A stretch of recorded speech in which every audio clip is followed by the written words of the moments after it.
bless you, Pancho. What she's referring to is Wednesday when we went out Christmas caroling over here.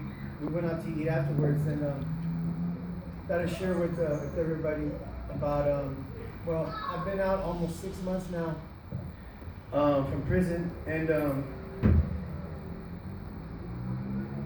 I've been on paper, which means I've been reporting to, probation or parole officer pretty much my entire life. And as a matter of fact, I went for my last report Tuesday. She told me that they come to the house one last time to visit. They did that already, and she said, "You're done." She said,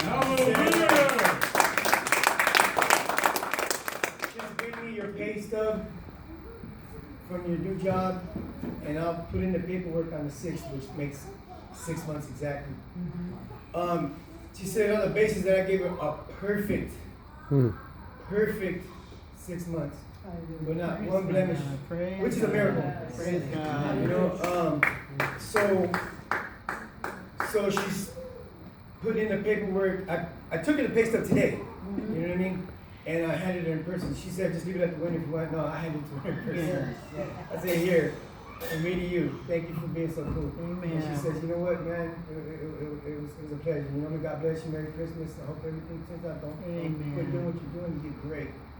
And she said, "Now just give me a call, or I'll call you on the 6th or the day after, and I'll let you know if you feel like coming in. Like I don't have to no more. Nothing. You're not gonna bother me anymore. If I want to come in and pick up my certificate," she said, "go ahead."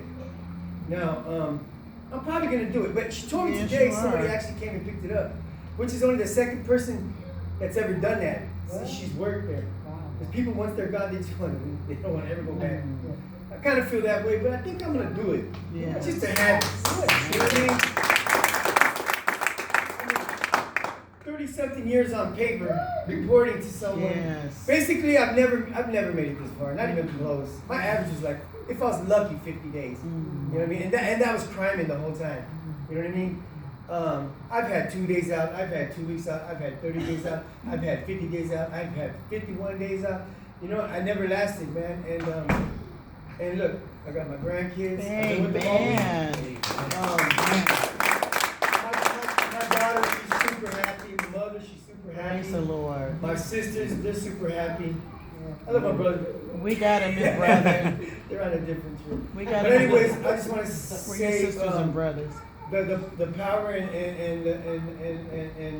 the grace, the love that the Lord gives to us when we turn to Him, Yes. for help. Yes. So, and I'll leave you guys with that. And God bless you. And thank you for all of you for everything you've done for me, supporting me.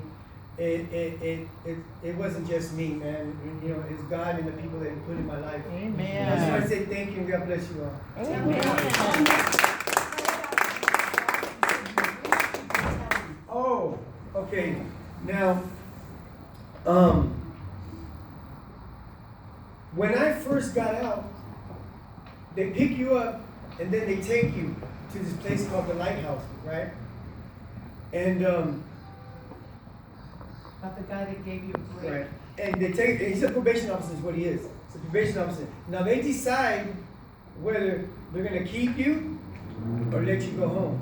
So when I get there, they do the little interview and everything, right? And he said, "Frank, you fit the criteria for mandatory, mandated in-house program.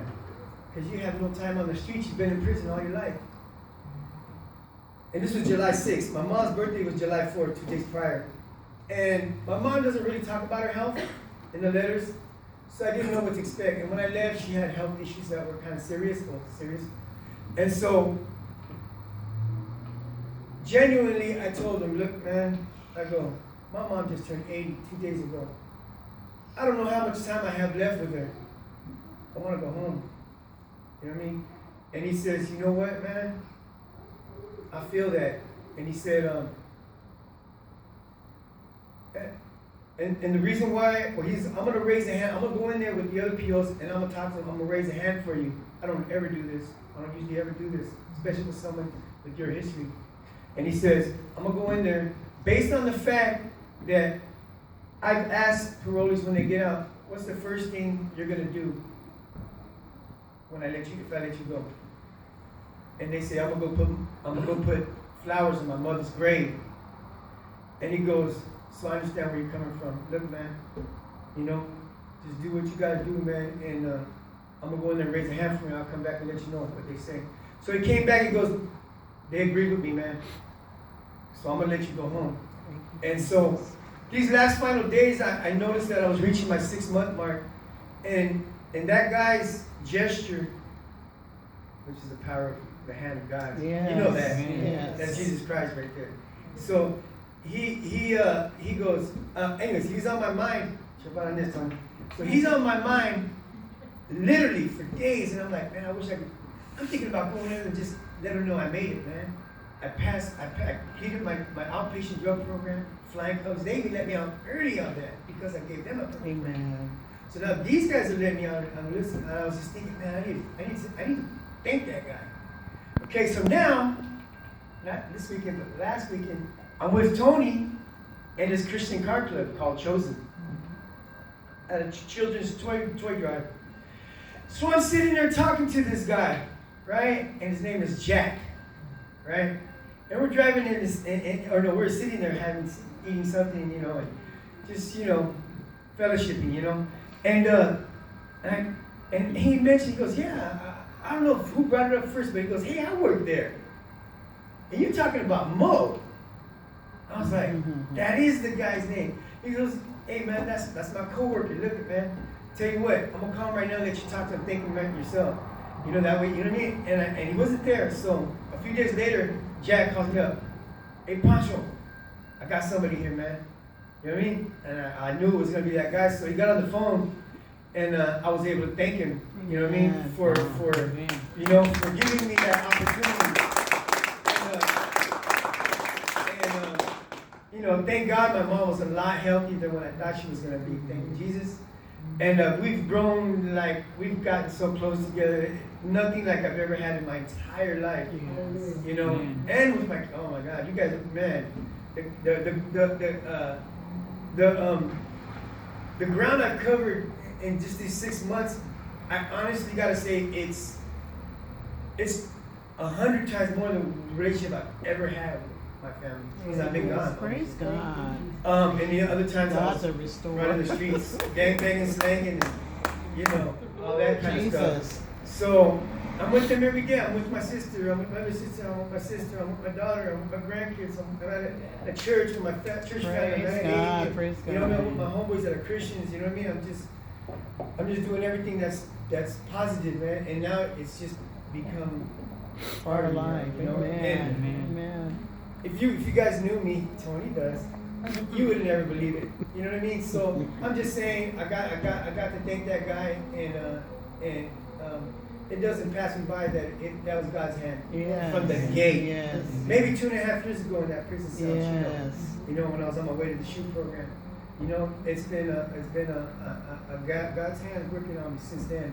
I believe prior to that, but that's when I committed my life to Him. Amen. And like I told you many times before, He's been protecting me and guiding me all the way through. And you know, there's stuff in my life that's happened in between these little 6 months, but I've overpowered them.